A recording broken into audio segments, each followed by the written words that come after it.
Hello dear friends, welcome back to my channel of Literary Art. Literary art के मेरे इस YouTube channel में आप सभी का बहुत बहुत स्वागत है. Our today's discussion topic is Values in Life, a prose by Rudyard Kipling. Friends, हमारे आज के इस सेशन में हम रुडयार्ड किपलिंग जी के एक स्पीच पे बात करने जा रहे हैं. And this speech Values in Life is taken from a book of words, which is a collection of Kipling's collected speeches. And the speech was first given to a group of university students in Canada. ये जो speech है आज का Values in Life, ये उनके एक book से लिया हुआ है, which is titled as a book of words, और वो एक collection of speeches है. This speech was first given to a group of university students in Canada. Canada में ये डिलीवर किया हुआ था. तो first of all we shall see few things about the author and later on we shall turn towards the theme of the prose or speech. See friends, Rudyard Kipling was a poet and a novelist from England and is remembered for his children's stories, which include Kim, Just So Stories, and always popular The Jungle Book. For Jungle Book, he was awarded with Nobel Prize for Literature in 1907. उन्होंने कुछ poems भी लिखी है, एक novelist भी थे वो. उन्होंने जंगल बुक नाम से जो एक नॉवेल लिखा था, वो बहुत ही पॉपुलर हुआ और उसके लिए उन्हें नोबेल प्राइज भी मिल चुका है इन 1907 में. तो उसी के साथ उन्होंने एक किम नाम से और टाइटल से एक नॉवेल लिखा था. जस्ट सो स्टोरीज भी एक उनका एक कलेक्शन है. तो फ्रेंड्स, ये जो जोसेफ रुडयार्ड किपलिंग है, उनका जो जन्म हुआ था वो 30 दिसंबर 1865 में हुआ था और वो इंडिया में ही हुआ था, बॉम्बे में. And he died on January 18 1936 in Middlesex Hospital in London.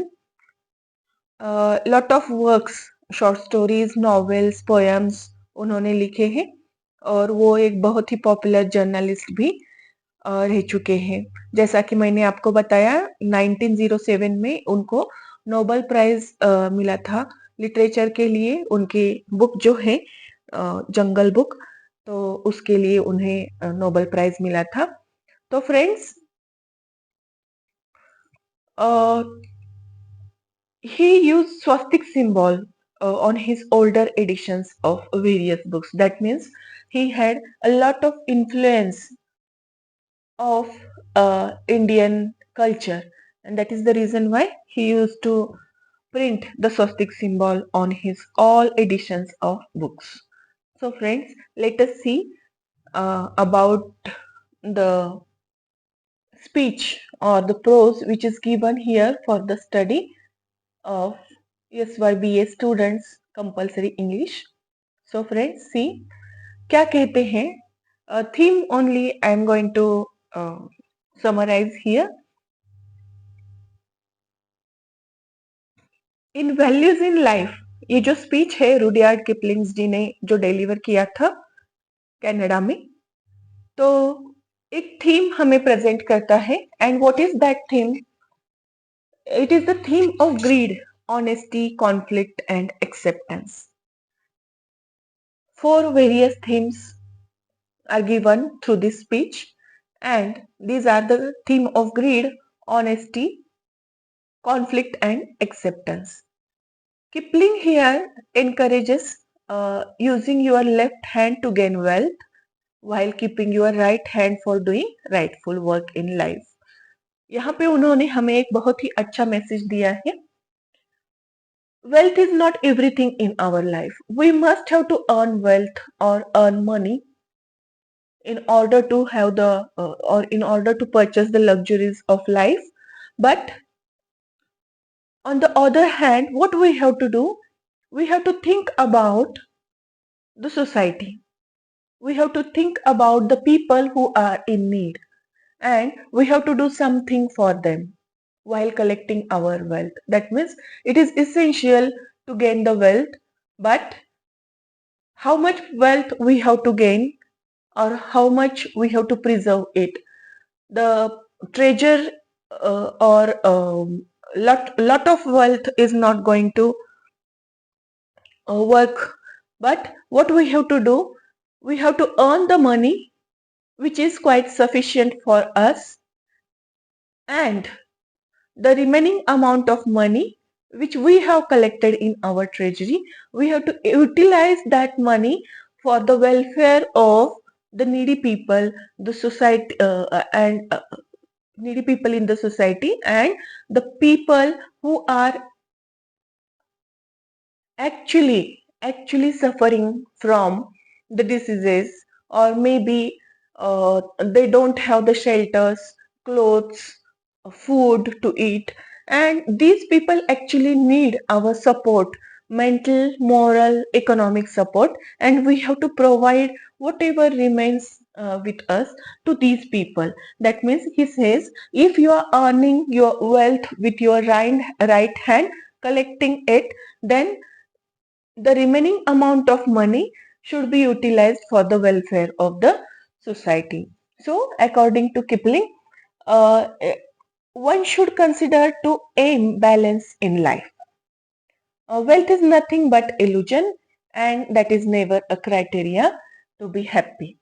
One should seek to help one another and not be greedy or self centered. What he is talking about here is that today's youth does not give much heed to speech.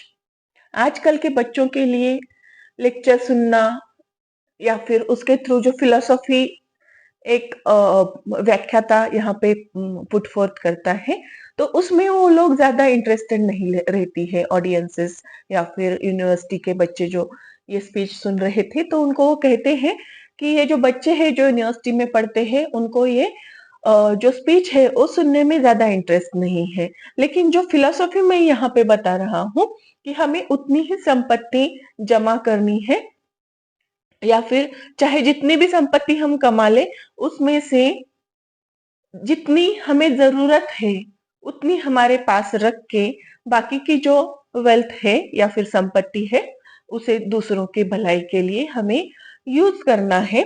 और अगर हम उसे treasury में रख देते हैं, बस उसे देखते जाते हैं कि हमारे पास इतनी संपत्ति है, तो ये क्या है, एक इल्यूजन है, वो हमें कुछ सुख नहीं देगा।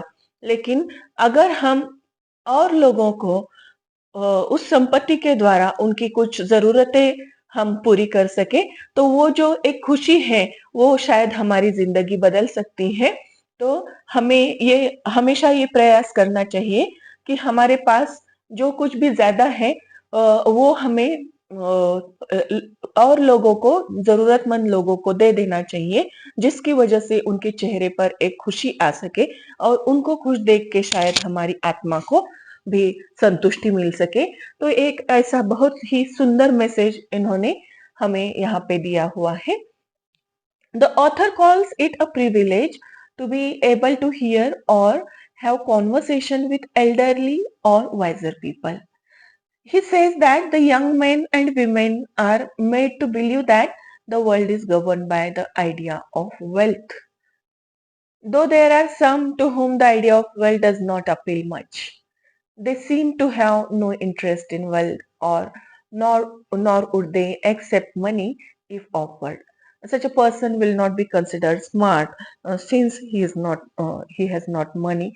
He is not money minded. After close study of such a man, people would be able to realize that money dominates everyone except the one who does not crave to be wealthy. he would stand fearless in whatever he does and holds the capacity to make others fear him. He would also be able to control the money minded people.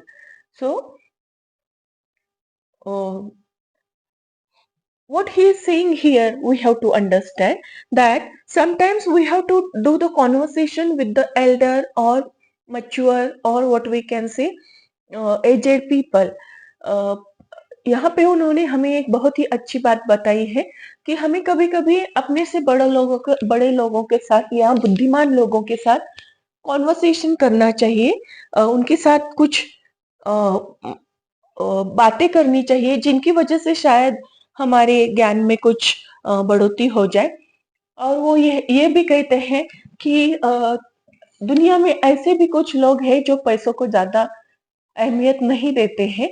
वो सोचते हैं कि what is important for the people, that to value the people and value the principles in life.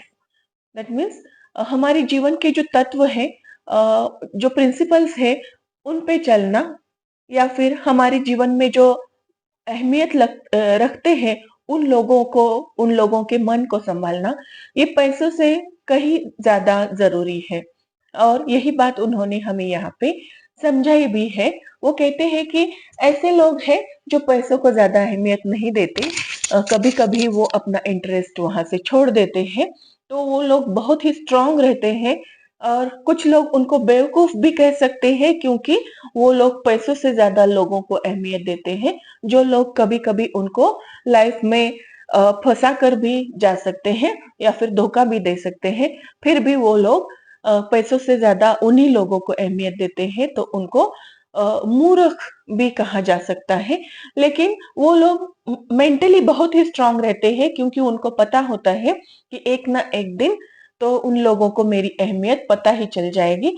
तो ऐसे जो लोग हैं बहुत ही स्मार्ट रहते हैं और उनको कभी भी संपत्ति या फिर मनी डोमिनेट नहीं कर सकती, या फिर पैसों का विषय कभी भी डोमिनेट नहीं कर सकता, या फिर ऐसा भी नहीं है कि वो जरूरत के हिसाब से पैसा नहीं कमा सकते, बल्कि उनको पता है कि कब पैसा कमाना है और कब लोगों को उनका सपोर्ट ज्यादा जरूरी है तो उनको वक्त देना है, ये भी उनको पता है। तो ये बहुत ही अच्छी आइडिया या फिर थीम उन्होंने यहाँ पे दी है कि we have to value the people in our life instead of money. That means पैसों से ज्यादा अहमियत लोगों को, उनके विचारों को, उनकी उनकी अपने जीवन में जो एक स्थान है उसको हमें देना चाहिए, ना कि हमें सिर्फ और सिर्फ पैसों के बारे में सोचना चाहिए। We should never be money minded.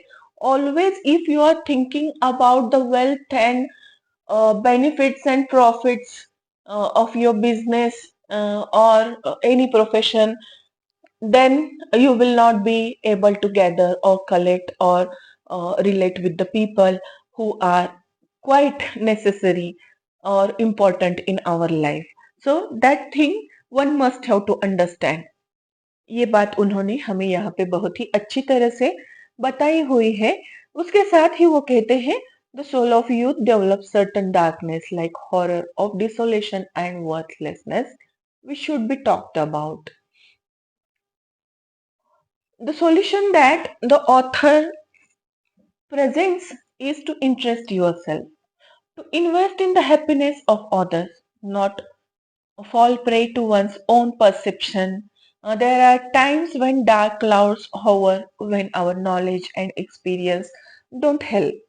We need to leave it to the power of the Almighty. In other words, take anything and everything seriously except yourself. So,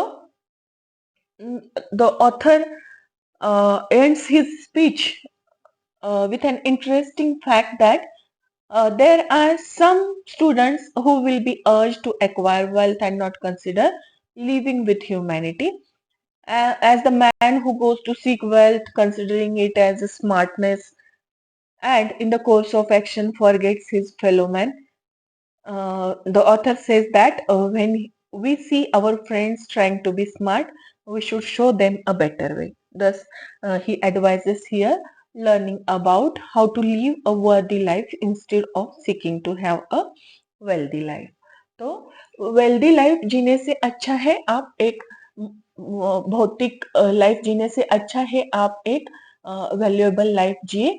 तो उन्होंने यहाँ पे कहा है कि एक ना एक दिन क्या होता है कि चाहे जितनी भी संपत्ति हम जमा कर ले, एक ना एक दिन हमें हमें हमारे मित्रों की, हमारे रिलेटिव्स की, हमारे माँ बाप की, हमारे भाई बहन की जरूरत पड़ती है, जबकि हम मेंटली बहुत ही वीक हो जाते हैं। कभी कभी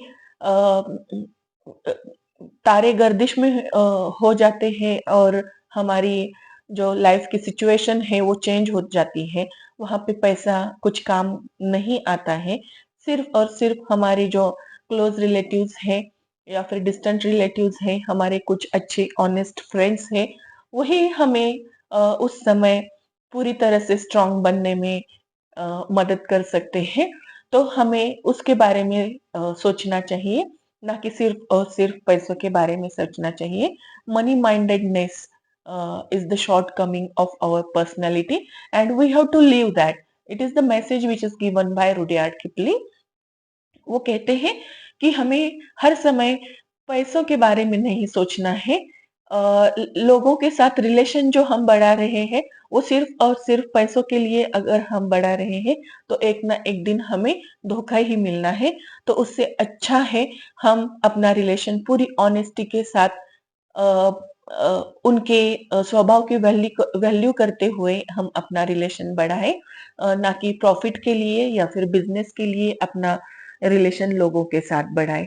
ये बहुत ही सुंदर मैसेज उन्होंने यहाँ पे दिया है और वो कहते हैं instead of living wealthy life live वर्दी लाइफ। सो ये बहुत ही सुंदर मैसेज यहाँ पे उन्होंने हमें दिया हुआ है। तो फ्रेंड्स, ये जो वैल्यूज इन लाइफ, ये जो प्रोज है या फिर स्पीच है जो कि सिलेबस के लिए हमें दिया हुआ है, तो मैं समझती हूँ कि इस वीडियो के थ्रू ये प्रोज या फिर ये स्पीच बहुत ही अच्छी तरीके से आपकी समझ में आई हुई होगी। अगर नहीं आई है तो मुझे आप कमेंट बॉक्स में कमेंट कर सकते हैं। डिस्क्रिप्शन बॉक्स में मैंने इसके नोट्स की एक लिंक दी हुई है, शेयर की हुई है। तो उस लिंक को क्लिक करें नोट्स के लिए। और अगर आपको मेरा ये वीडियो अच्छा लगे तो इसे लाइक, शेयर और सब्सक्राइब करना ना भूलें। Thanks for watching this video.